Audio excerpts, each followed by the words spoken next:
The alarm on my console screamed before I even understood what it meant.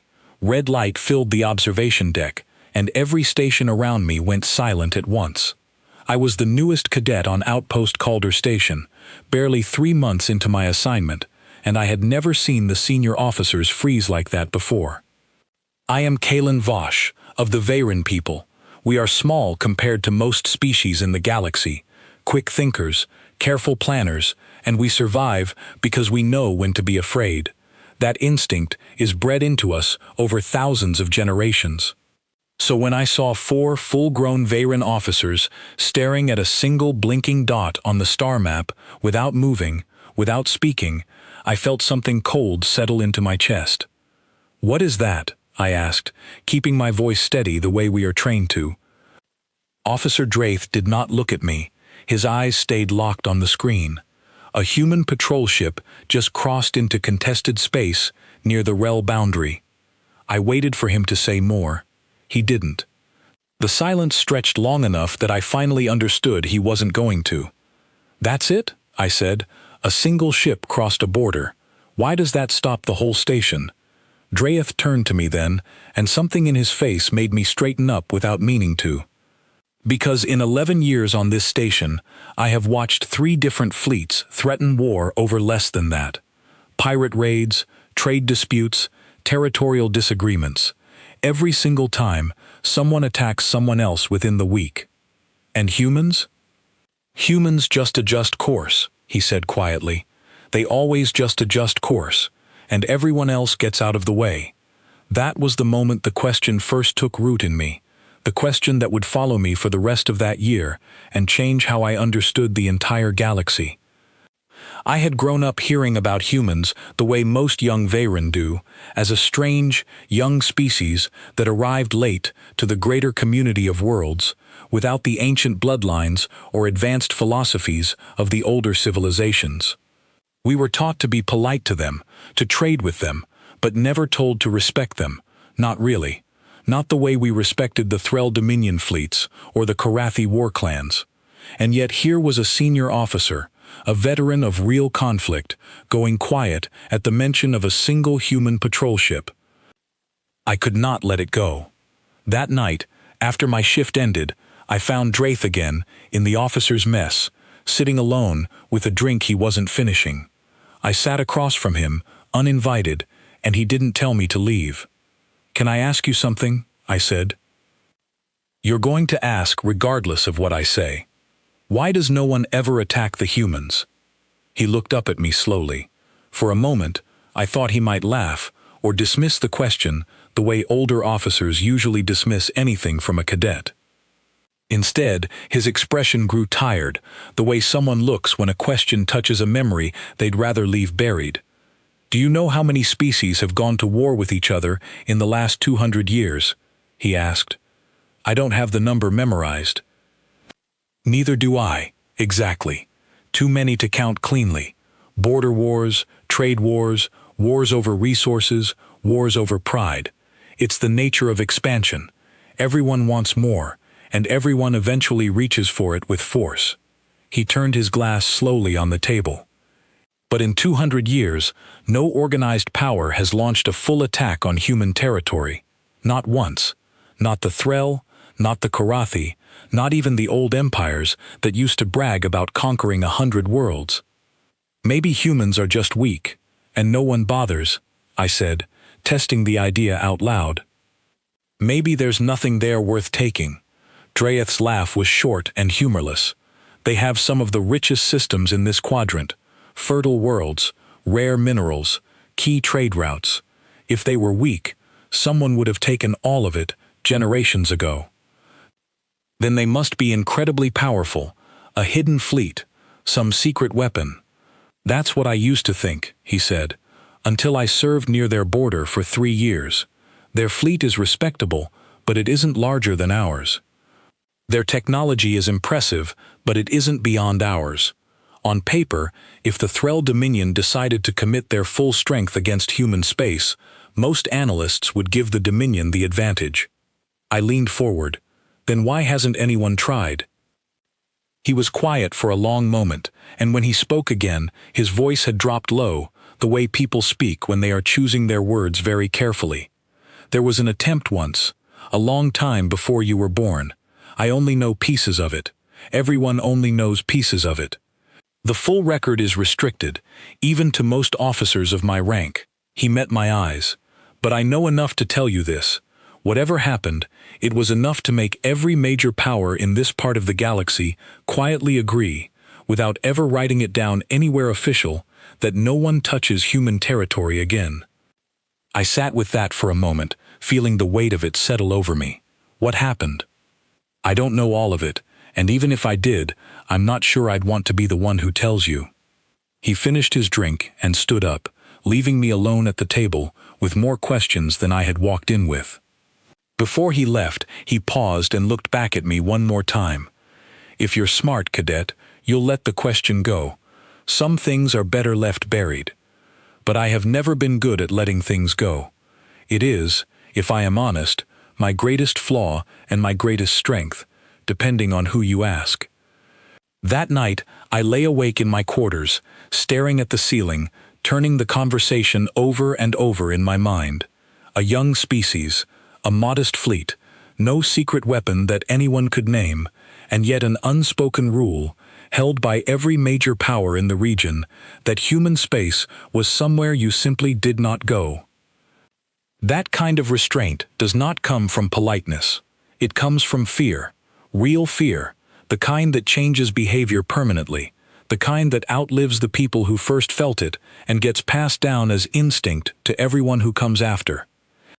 I thought about the human patrol ship that had crossed the border earlier that day, how it had simply continued on its course, unhurried, unconcerned, while an entire station of trained officers held their breath.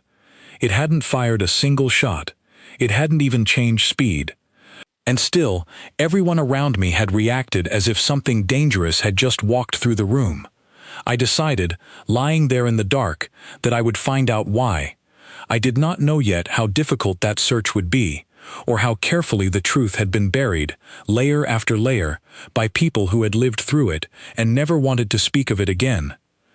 I did not know that the answer would take me through old war archives, through the memories of a soldier who still could not say certain words out loud, and eventually through the story of a single colony that no history book wanted to fully explain.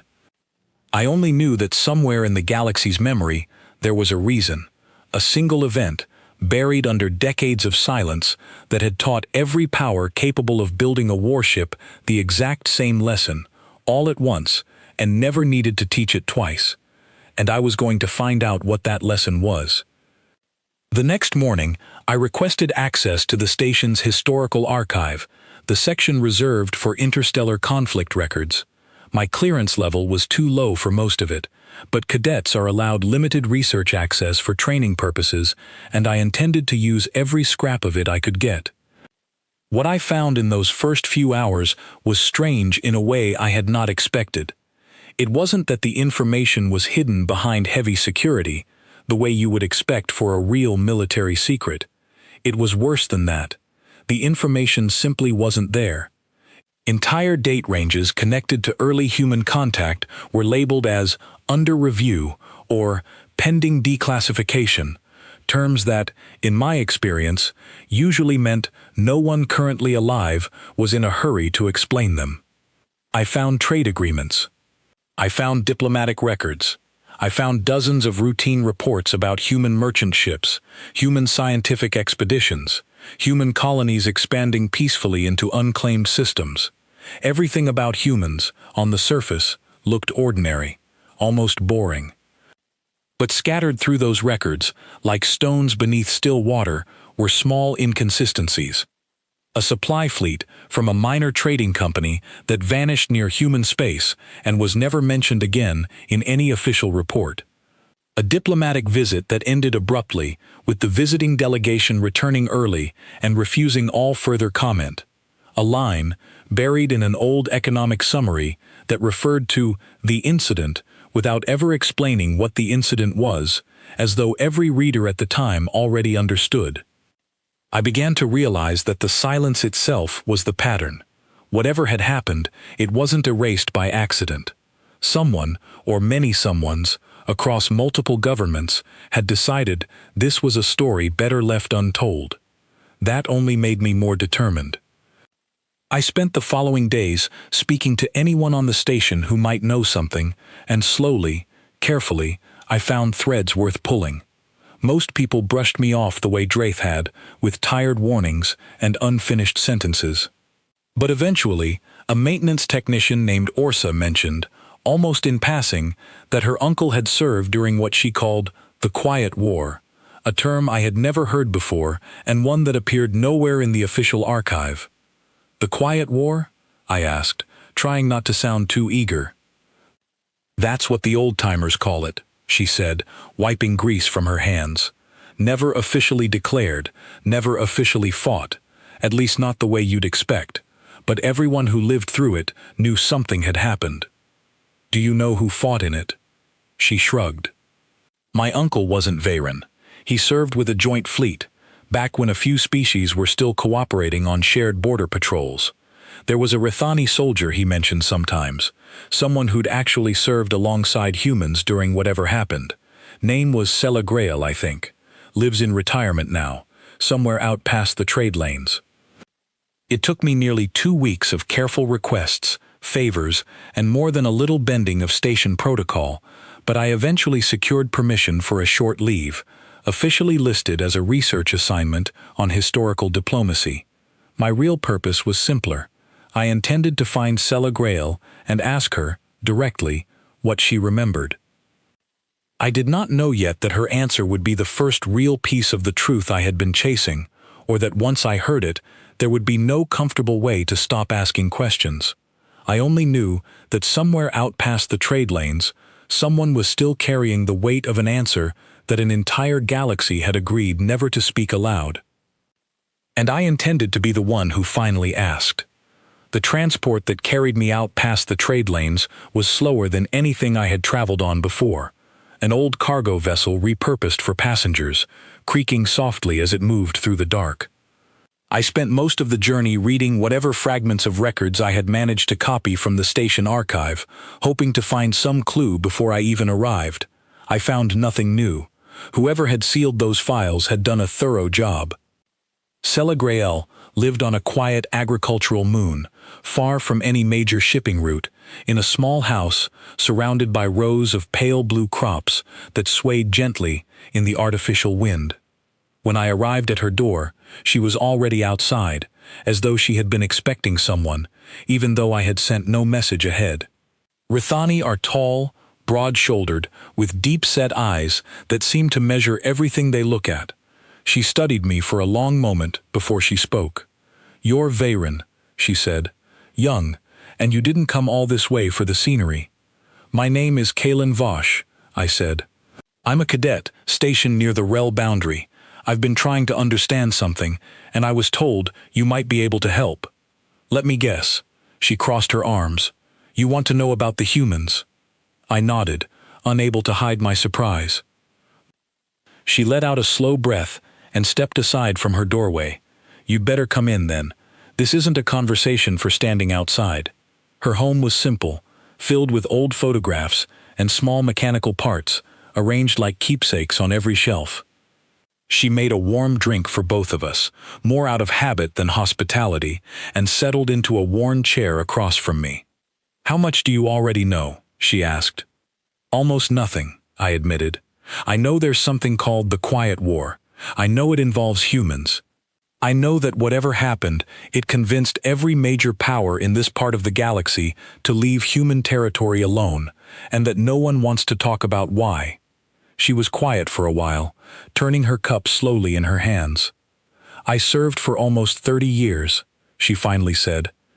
Border patrols, escort duty, the occasional skirmish when pirates got ambitious. I saw real fighting more than once. I lost people I cared about. I thought, by the time I was assigned to a joint fleet near human space, that I understood what conflict looked like. And you didn't." "I understood conflict," she said. "I didn't understand humans, not yet." She set her cup down and folded her hands together, the way someone does when they are preparing to tell a story they have told very few times before. The assignment was supposed to be routine, she said. A joint patrol fleet, several species working together to monitor a stretch of space near a contested trade route. Humans had a small presence out there too, a handful of ships protecting one of their newer colonies. We didn't interact with them much at first. They kept to their own patrol routes, we kept to ours. Polite, distant, professional. What changed? A group of raiders, not affiliated with any major power, began targeting merchant convoys along that route. Small ships, fast, difficult to track. They hit a Rethani convoy first, then a Korathi supply line. Standard piracy, ugly but not unusual. We increased patrols, tightened coordination, the way you would expect. And the humans? The humans did the same thing everyone else did, at first. They increased patrols. They shared intelligence. They cooperated fully with the Joint Fleet Command. She paused, until the raiders hit one of their own colonies. Something in her voice shifted as she said it, a careful flatness that told me she was choosing her words with great precision. It wasn't a large colony, she continued. A few thousand people, mostly agricultural, minimal defenses, the kind of place raiders target because they expect no resistance and easy resources. When the attack happened, Human Command requested immediate reinforcement from the Joint Fleet, as protocol required. We responded. By the time our ships arrived, the raiders were already retreating, their objective achieved. What was the objective? She looked at me directly then, and for the first time, I saw something behind her calm expression that looked almost like old grief. I won't describe what we found on the ground. It isn't necessary, and I don't wish to relive it in detail. What matters is that the raiders had not expected significant resistance, and they were right, in the moment. What they did not expect was what happened afterward. I leaned forward, unable to stop myself. What happened? Human Command did not request additional Joint Fleet support for retaliation, she said. They thanked us for our assistance, formally, through every proper channel, and then their own forces began an independent operation. Against the raiders? Against everything connected to the raiders, she said. Their supply networks, their hidden bases, the black market contacts who sold them weapons and information. It happened over the following months. Quietly, methodically, without the wider galaxy fully understanding the scale of it until much later. I only learned the full extent because I remained assigned to the Joint Fleet Liaison Office during that period, and even then, I only saw fragments. Why does that matter so much? I asked. Retaliation against raiders isn't unusual. Every major power does it eventually. That's exactly what I thought, at first, she said. Until I began comparing timelines with other officers, piecing together reports from different sectors. What the humans did wasn't retaliation in the way we understand it. It wasn't about punishing the raiders who had attacked them. It was about ensuring that the conditions which allowed the attack to happen could never exist again. Every supplier, every safe harbor, every corrupt official who had looked the other way in exchange for payment, all of it was addressed, one by one, with total precision and total patience. It took months. There was no rage in it, no visible anger. It read, in every report I saw, like the calm execution of a plan that had been carefully considered from the very beginning. I sat with that for a long moment, trying to understand why it unsettled me as much as it clearly still unsettled her. That sounds thorough, I said carefully, but thorough isn't the same as frightening. You're right, she said. It isn't the thoroughness that frightened people, it's what happened afterward, when representatives from several of the raiders' former partner factions attempted to open negotiations, hoping to resolve the matter through diplomatic channels the way most conflicts in this galaxy eventually are resolved. And the humans refused? The humans agreed to meet with them, she said. Every request for dialogue was answered. Every representative was received with courtesy, and every single one of them was told, clearly and without hostility, Exactly the same thing. That the matter was not open for negotiation, because it was not a matter of anger or vengeance. It was a matter of ensuring the safety of their people going forward, and that outcome was not negotiable under any circumstances. That still doesn't fully explain the fear, I said. Plenty of powers refuse negotiation from a position of strength. Sela Grail was quiet for a long moment, studying me the way someone studies a person they are about to trust with something important. There is a difference, she said slowly, between a power that refuses negotiation because they enjoy the exercise of strength and a power that refuses negotiation because they have concluded, through careful reasoning, that negotiation would not actually solve the underlying problem. The first kind of power can be reasoned with eventually, once their appetite for dominance is satisfied. The second kind cannot be reasoned with at all, because reasoning was never the obstacle in the first place. I turned that over in my mind, feeling something cold settle into place, the same feeling I had experienced on the observation deck weeks earlier. You're saying the humans weren't punishing anyone. I'm saying the humans were solving a problem, she said, the same way an engineer solves a structural weakness, or a physician removes a source of infection, not from anger, not from pride. From the simple, unemotional conclusion that a threat existed and that the threat needed to no longer exist, permanently, regardless of how long that took or how much effort it required. And that's why no one attacks them, I said quietly, more to myself than to her. That's part of it, she said. But it isn't the whole story. What I've told you is what convinced people in my generation to be cautious. It happened decades before the event you're truly asking about, the one that convinced every major power in this region to leave human territory alone entirely, without exception, without testing the boundary even once since. My pulse quickened. There's more. There's the reason itself, she said. What I witnessed was a demonstration of temperament. What happened later, at a colony called Halden's Reach, was a demonstration of capability. And it is the second one that people truly do not speak of, not because it is classified, though officially it still is in most systems, but because those who lived through it, on every side, agreed without ever formally discussing it, that some things are better left as legend than as detailed history. Can you tell me? I asked, hardly able to keep the urgency from my voice. She studied me for a long moment, and something in her expression softened, as though she recognized in me the same restless need to understand that had once driven her. I wasn't there, she said finally. Not directly, but I know someone who was, a human, retired now, living quietly the way I do. If you're determined enough to keep pulling this thread, cadet, I think you should hear it from someone who saw it with their own eyes, rather than second-hand from an old soldier's memory. Will they speak to me? I don't know, she admitted. It isn't a story they've told willingly, not even to people they trust. But I can send word ahead, explain who you are and why you're asking. After that, it will be their choice. I thanked her, more sincerely than I think she expected, and as I prepared to leave her small, quiet home, she stopped me at the door with one final thought that stayed with me for the rest of my journey. Before you go looking for the rest of this story, Kaylin, I want you to understand something clearly. What you are chasing is not a secret weapon or a hidden fleet. It is not something you can defend against once you understand it, because it was never meant as a threat in the first place. It is simply the truth about how humans decide, when every other option has failed, to ensure that a danger to their people will never return.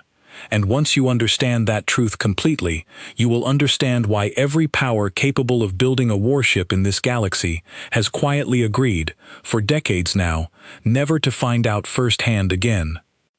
The retired human that Sela Grail spoke of lived on a small coastal settlement on one of the older human worlds, a place with wide gray oceans and slow, steady weather that seemed to match his own quiet manner. His name was Daniel Cole, and when I arrived at his home, he was sitting on a porch that overlooked the water, as though he had been waiting there for a long time, not just for me, but for someone to finally come, asking the right question. "Sella tells me you're persistent," he said, before I had even finished introducing myself. His voice was calm, worn smooth by age, but there was something steady underneath it, like a foundation that had never once shifted. "I've been told that," I admitted. He gestured to the empty chair beside him, and I sat, watching the waves roll in against the shore while I waited for him to decide whether he was ready to speak. "I was a young officer once," he said finally, "assigned to a colony called Halden's Reach. It doesn't exist on most star charts anymore, not under that name, not the way it used to, but at the time, it was a growing settlement, agricultural mostly, a few thousand people, building something new on a world that had nothing valuable enough, we thought, to attract serious attention." "What kind of attention did it attract?" "The Threll Dominion," he said. "You've heard of them." "Everyone has," I said, "one of the oldest expansionist powers in this region. At the time, the Dominion was testing the limits of human territory. Not with an outright invasion, not yet. They were curious about us, the way any expanding power is curious about a new neighbor. They wanted to understand our strength, our resolve, our willingness to fight for what we claimed as ours. Halden's Reach was small, undefended by any serious military presence, and far enough from our core systems that the Dominion believed a strike there would go unanswered, or at most, draw a token, symbolic response. They wanted to test you. They wanted to prove a theory, Daniel said. The theory that humanity, being young and still finding its place among older, more established powers, would behave the way every other young species behaves when confronted with overwhelming force. Negotiate, concede territory, accept a diminished position in exchange for peace. And what happened? He was quiet for a long moment, his eyes fixed on the horizon. The attack came without warning, the way these things usually do. A Dominion strike force, more than enough to overwhelm any defense the colony could muster, appeared in orbit and began their operation. I wasn't in command.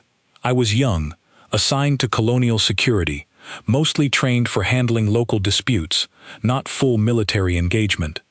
None of us were prepared for what was coming, because nothing about that colony's designation suggested we needed to be. I said nothing, letting him continue at his own pace.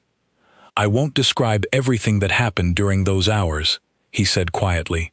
"It isn't necessary, and there are things I choose not to revisit in detail, even now. What matters is that by the time reinforcements arrived, the damage had already been done, and the Dominion force had already begun preparing to withdraw, believing their objective complete." "What was their objective?" "To demonstrate a point," Daniel said. "That humanity could be hurt, and that when hurt, we would respond the way every other species in their experience responded, with fear, with hesitation, with a willingness to negotiate away our position in exchange for the violence simply stopping. But that isn't what happened." "No," he said. "It isn't."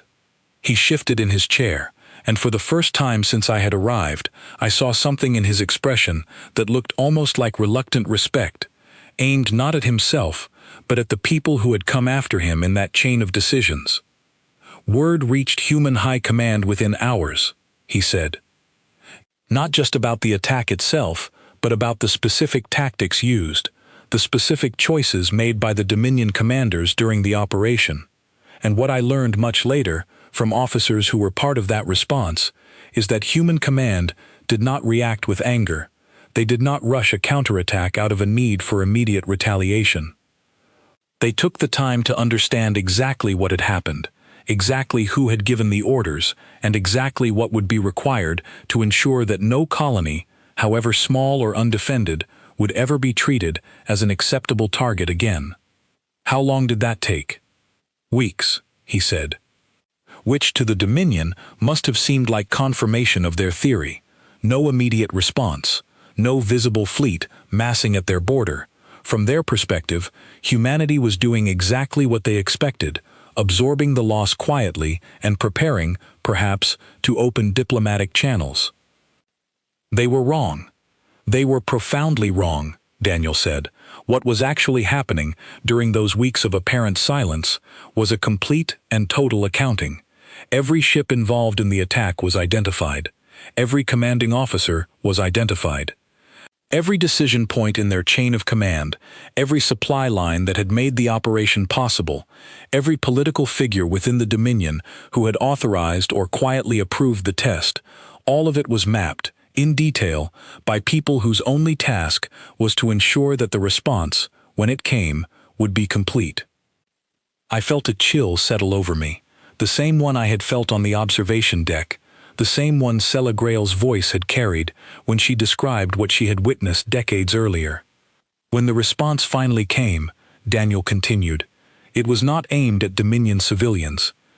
It was not aimed at Dominion territory in general, and it was not an invasion in any traditional sense.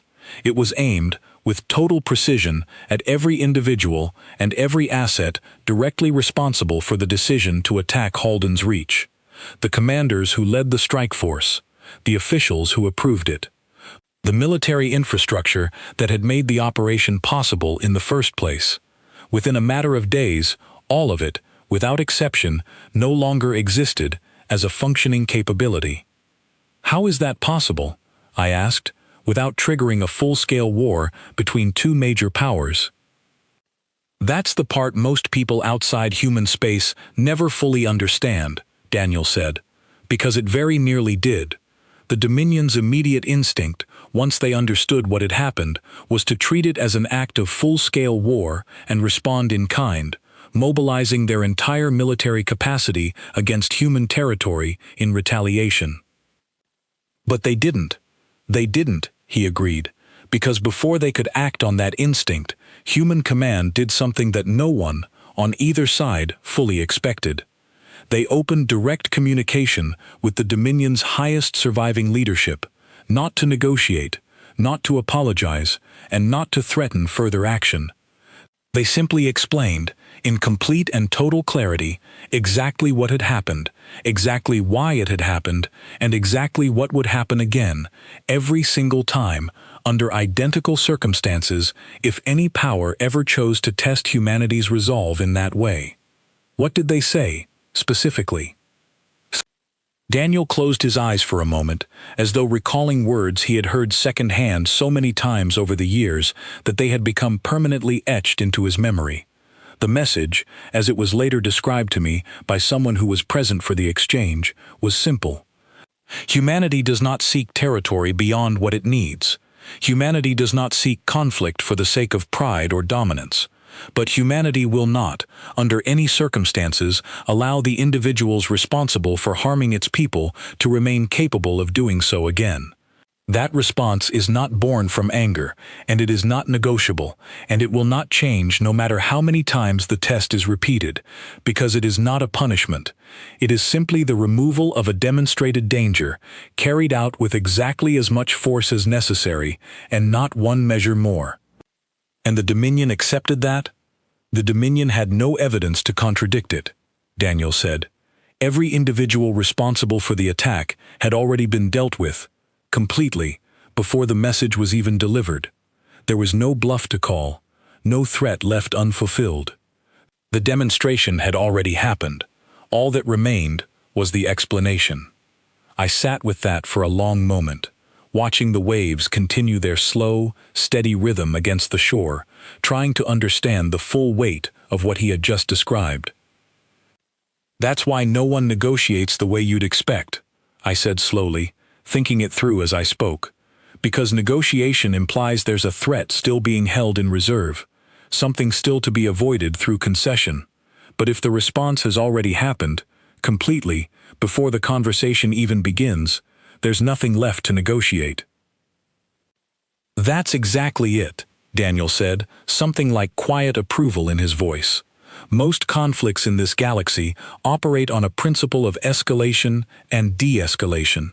Each side threatens further harm to encourage the other toward compromise.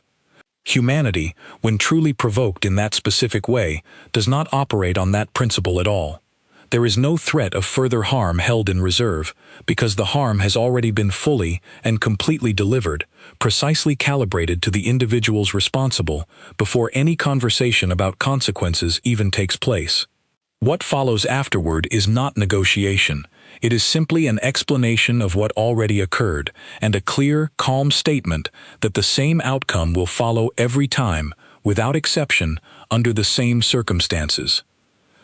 But that means it isn't really about power at all, I said, almost to myself. It's about certainty. Every other species responds with proportional escalation, room for negotiation, room for the other side to back down gracefully. Humans remove that entire process. There's no escalation to negotiate down from, because everything that was going to happen has already happened by the time anyone else even learns about it.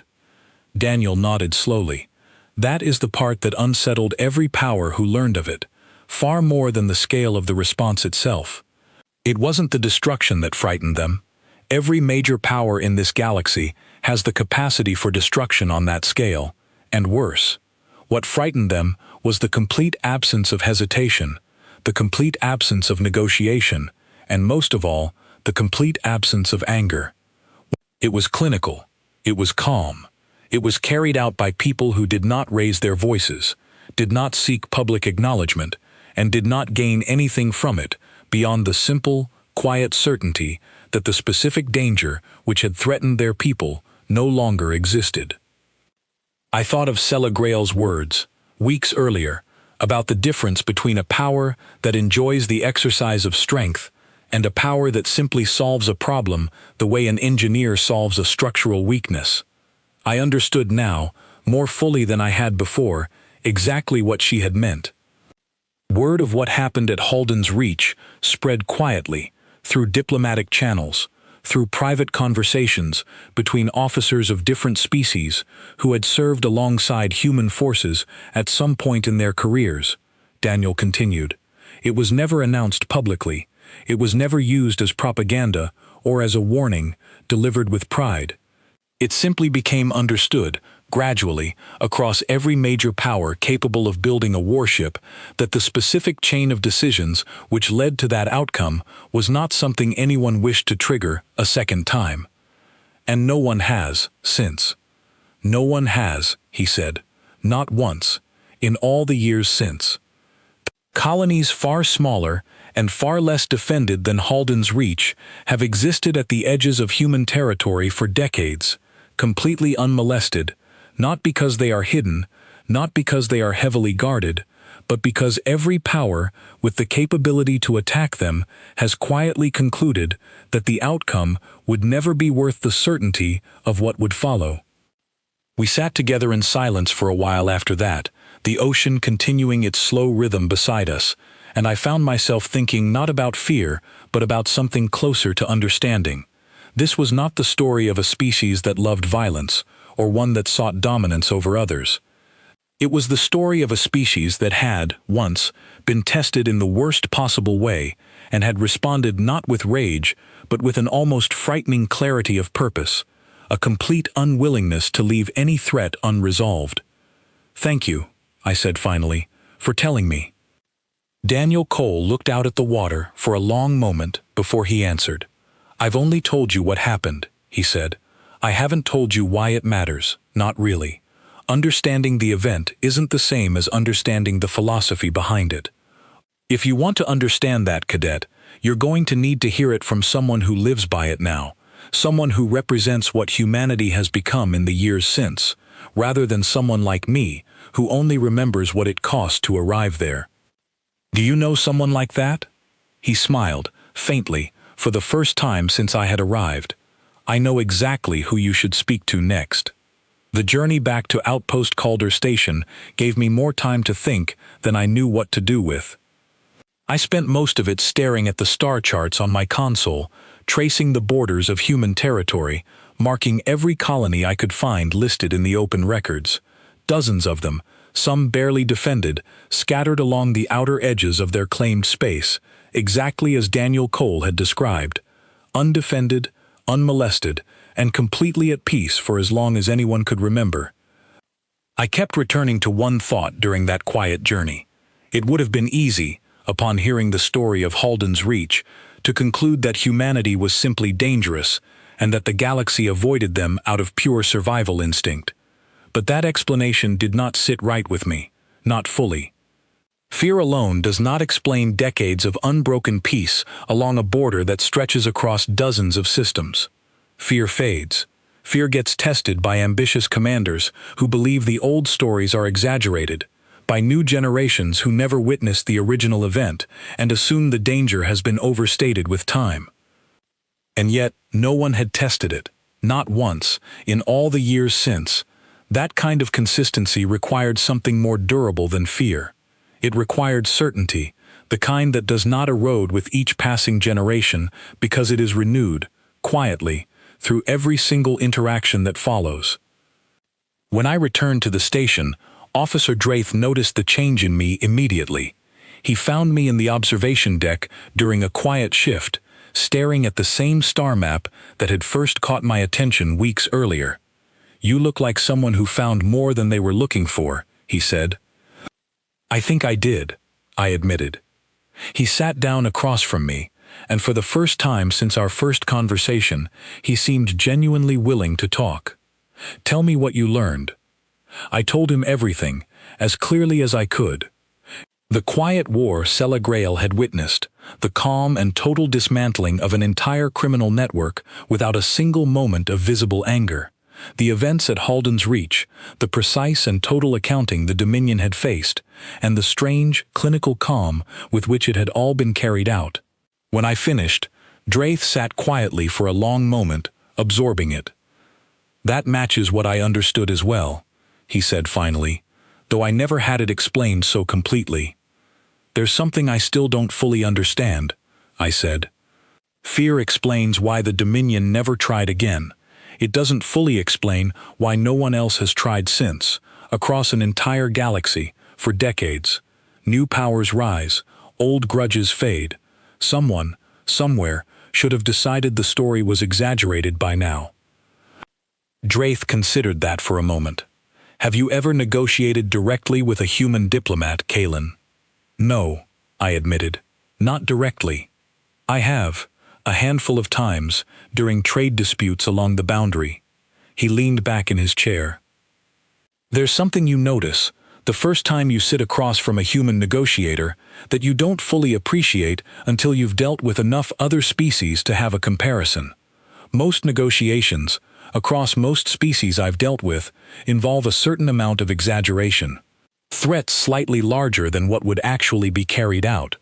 Concessions offered slightly more generously than intended, held back as leverage for later. It's simply how negotiation works, across almost every culture I've encountered. A dance of overstatement, expecting the other side to understand the exaggeration and respond in kind. And humans don't do that? Humans don't do that, he said. When a human diplomat tells you a specific line will not be crossed, that line will not be crossed, exactly as stated, with no room for interpretation and no hidden flexibility waiting to be discovered through pressure.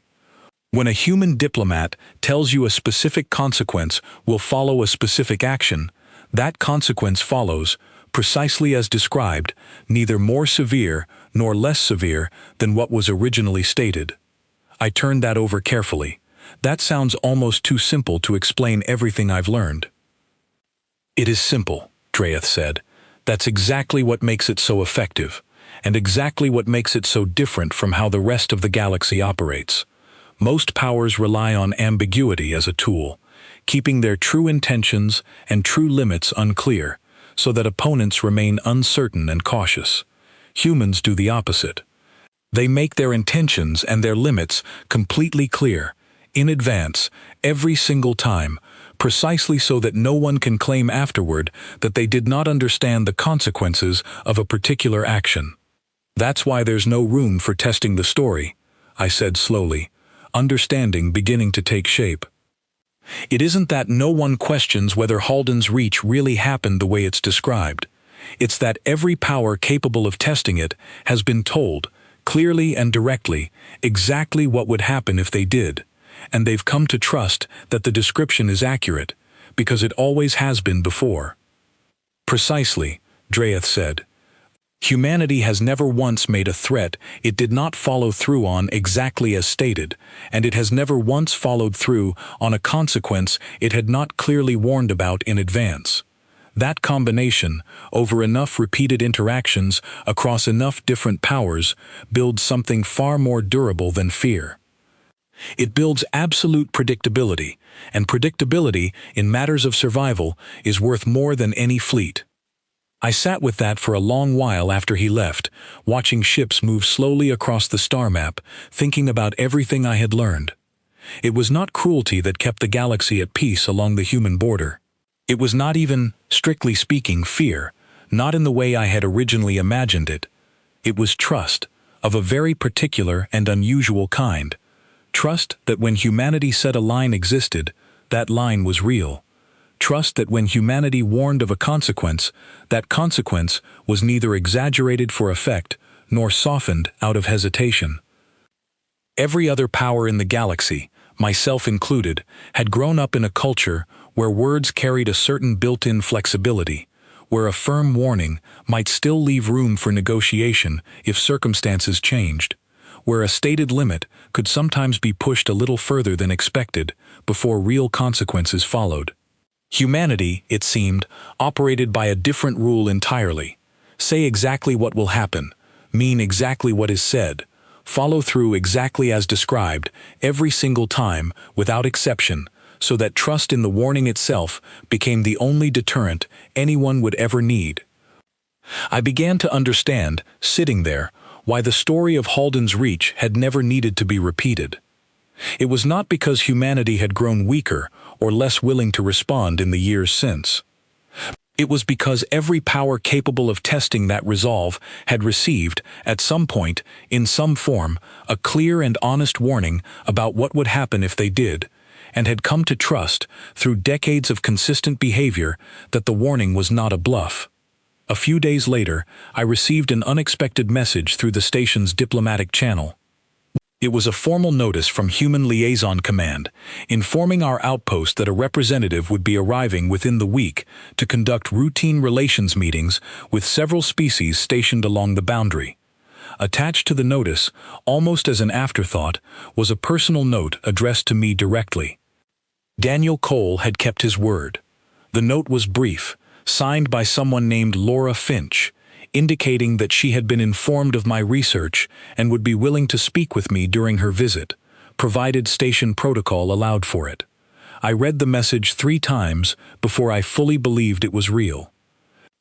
In the days leading up to her arrival, I found myself preparing more carefully than I had for almost anything else during my time on the station. I reviewed everything I had learned, organized my questions, tried to anticipate what kind of answer I might receive. Part of me expected a careful, diplomatic non-answer, the kind of polished deflection I imagined a trained liaison might offer to a curious cadet asking about a subject most humans clearly preferred not to discuss. But another part of me, shaped by everything I had learned from Sela Grael and Daniel Cole, suspected something different. If humanity truly operated on the principle of complete honesty in matters that mattered, if their entire reputation rested on saying exactly what was true and meaning exactly what was said, then perhaps Laura Finch would simply tell me the truth, plainly, without the careful diplomatic hedging I had grown used to expecting from officials of every other species. I did not know which possibility unsettled me more, the thought that she might avoid the question entirely, or the thought that she might answer it completely. On the morning of her arrival, I stood at the station's docking bay, along with several other officers, watching as a modest human transport ship, unremarkable in every visible way, eased into its berth with practiced precision. There was no grand fleet escort, no display of strength meant to impress or intimidate, just a single ship, arriving exactly on schedule, exactly as announced. The way I had come to understand humanity did almost everything. When the doors opened and Laura Finch stepped out, she looked entirely ordinary, dressed in simple traveling clothes, carrying nothing but a small case and an easy, unhurried expression that gave no hint of the weight I now understood might rest behind humanity's quiet reputation. She greeted the senior officers with practiced courtesy, exchanged the expected formalities, and only near the end of the welcoming ceremony did her eyes finally find mine among the gathered crowd. "Kalen Vosh," she said, her tone warm rather than formal. "Daniel told me you had questions." "I do," I admitted. She smiled, something genuine and unguarded in it that I had not expected. "Then let's find somewhere quiet to talk. I imagine this isn't a conversation either of us wants rushed." Laura Finch chose a small meeting room near the station's observation deck, away from the formal reception still winding down in the docking bay. It was quiet there, the kind of quiet I had grown used to associating with important conversations during the past several weeks, though this one felt different from the others. Sela Grael and Daniel Cole had spoken to me as people revisiting old memories, careful and measured, weighed down by the years they had carried the story. Laura Finch spoke to me as someone entirely at ease with the subject, as though it were simply a fact of her world rather than a wound she was reluctant to reopen. "So," she said, settling into the chair across from me, "you want to know why no one attacks us?" "I do," I said. "I've spent weeks trying to piece it together. I've heard about the Quiet War. I've heard what happened at Halden's Reach. I think I understand the mechanics of it now, the precision, the total absence of bluffing. What I don't fully understand is the reasoning behind it, why humanity chooses to operate that way at all." She considered the question for a moment, unhurried, the way someone considers a question they have thought about many times before but never grown tired of answering honestly. "Can I ask you something first?" she said. "Of course." "How does your species usually resolve serious conflict when negotiation and diplomacy have already failed?" I thought about it carefully before answering.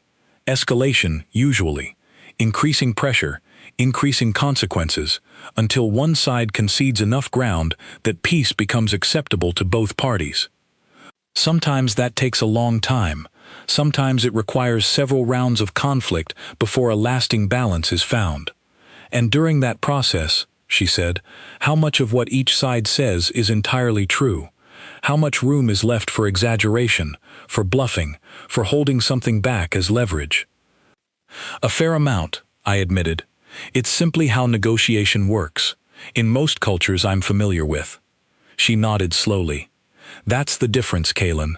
Not strength, not cruelty, not some hidden weapon or vast fleet no one else knows about. The difference is that humanity, after a long and difficult history of its own, decided a very long time ago that ambiguity in matters of survival costs more lives than it saves." "I don't understand." "Let me explain it differently," she said, leaning forward slightly. "Imagine two neighboring powers, each capable of great harm to the other. If both sides communicate honestly and clearly about exactly what actions will lead to exactly what consequences, then any reasonable actor on either side can avoid conflict entirely, simply by avoiding the actions that lead to it. Peace, in that scenario, requires no trust in the other side's good intentions.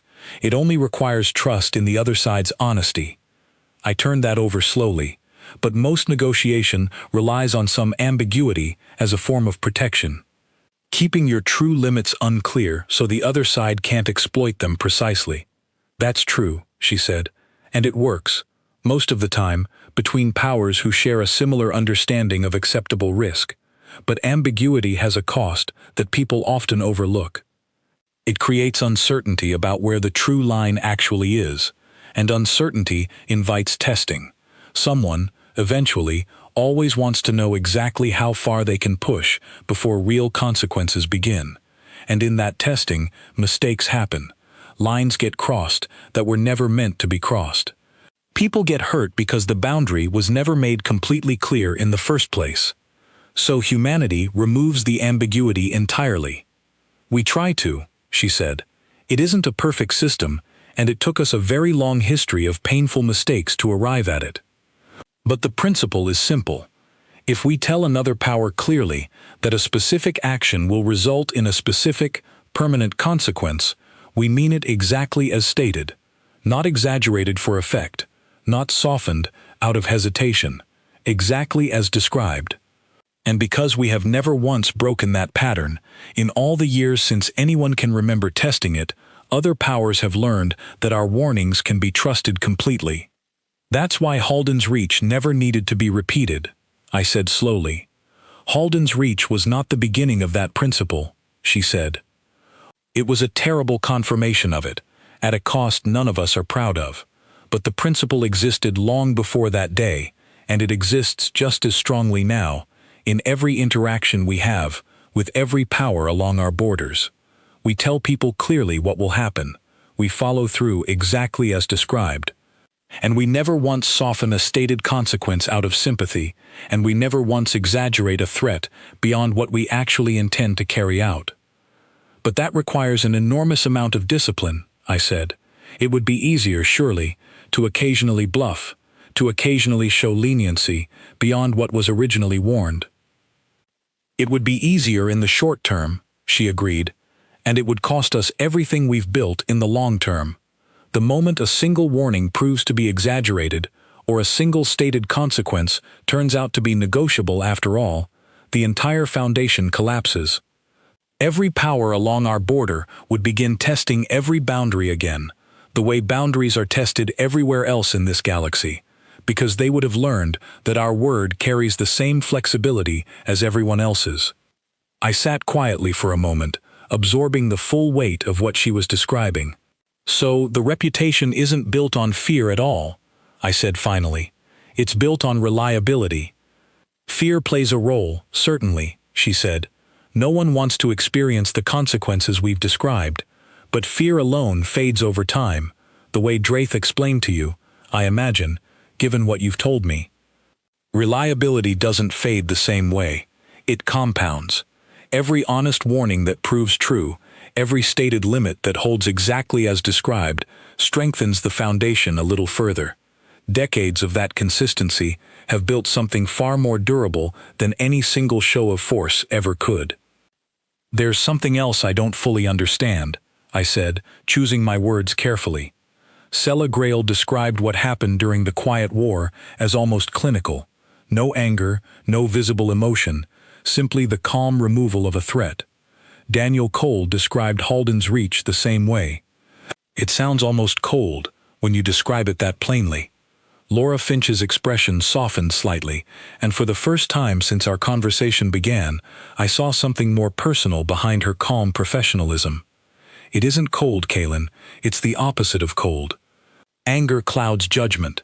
Anger makes people act in ways that cause more harm than necessary, that spread consequences beyond the people actually responsible, that create new grievances which eventually lead to new conflicts. What Sela and Daniel described wasn't the absence of feeling. It was the deliberate choice not to let feeling guide the response, so that the response itself could be precise, proportionate, and final. Final, I repeated. We don't want to fight the same war twice, she said simply. Most conflicts in this galaxy end in a kind of pause rather than a true resolution. One side concedes enough ground to stop the immediate fighting, but the underlying grievance remains, waiting to resurface in another generation, another set of circumstances. We learned, a very long time ago, at a cost I don't think either of us needs to revisit in detail, that a conflict left unresolved in that way simply postpones future harm rather than preventing it. So when we do act, in the rare cases where every other option has genuinely failed, we act completely, so that the specific danger cannot return, and so that no one else ever needs to be harmed by it again. That's why the warning matters so much, I said, understanding settling fully into place. It isn't a threat meant to intimidate. It's an honest description of a door that, once closed, closes permanently, and you make sure everyone understands exactly where that door is, so that no one closes it by accident. Exactly, she said, something like quiet approval in her voice. We would much rather no one ever test that boundary at all. Every time it has been tested, in our history, it has cost lives on every side, including our own. The warnings exist because we would genuinely prefer peace, real and lasting peace, over the alternative. But we've also learned that peace built on ambiguity is fragile, while peace built on complete honesty, however difficult that honesty sometimes is, tends to last. I sat with that for a long moment, watching the quiet room around us, thinking about everything that had led me to this conversation. The observation deck weeks earlier, Draith's careful silence, Sela Grail's small home, surrounded by pale blue crops, Daniel Cole's slow, steady voice against the sound of the ocean, and now this, a simple, direct answer that somehow explained everything without needing to exaggerate or dramatize any part of it. "I think I understand now," I said finally. "Why no one attacks you. It isn't because you're the strongest power in the galaxy. It isn't even really about what happened at Halden's Reach, though that certainly proved the principle in the worst possible way. It's because you've built something rarer than strength. You've built absolute trust in your word, in both directions. Trust that your warnings are real, and trust that your restraint is just as real, right up until the moment restraint is no longer possible." Laura Finch smiled, and this time it reached fully into her expression, warm and unguarded. "That's exactly it, Kaylin. We're not feared because we love conflict. If anything, the opposite is true. We go to considerable lengths to avoid it, and most of our history with other powers involves ordinary trade, ordinary diplomacy, ordinary disagreements, resolved the same way most disagreements are resolved everywhere else. The reputation you've been chasing only applies to a very narrow set of circumstances, ones we sincerely hope never happen again. We're feared, if that's even the right word, simply because everyone has learned, through hard experience, that we never say something we don't mean. And the silence around it," I said slowly, "the way no one wants to discuss it in detail, even people who lived through it directly. I assumed at first that it was secrecy, something being hidden." "It isn't secrecy," she said, her voice gentler now. "It's respect. Respect for the people who were lost at Halden's Reach, on every side of that conflict. Respect for the difficult choices made in the quiet war, choices that no one who made them takes any pride in, even now.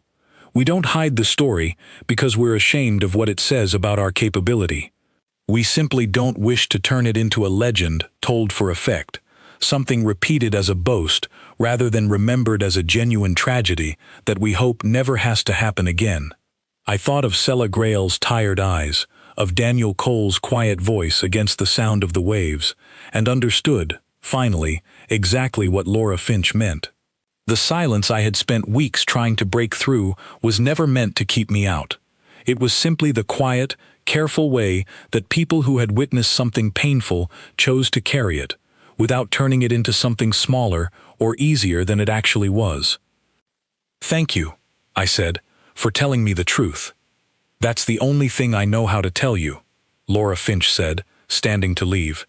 "It's the only thing any of us know how to tell anyone, really. That's the whole answer, Kaylin. It always has been."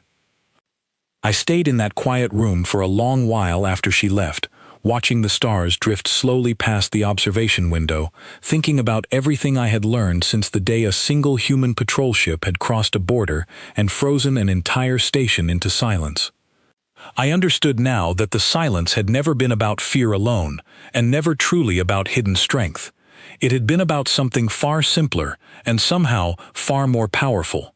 A species that had learned, through hard and painful history, that the only lasting peace is the kind built on words that never once fail to match what actually happens.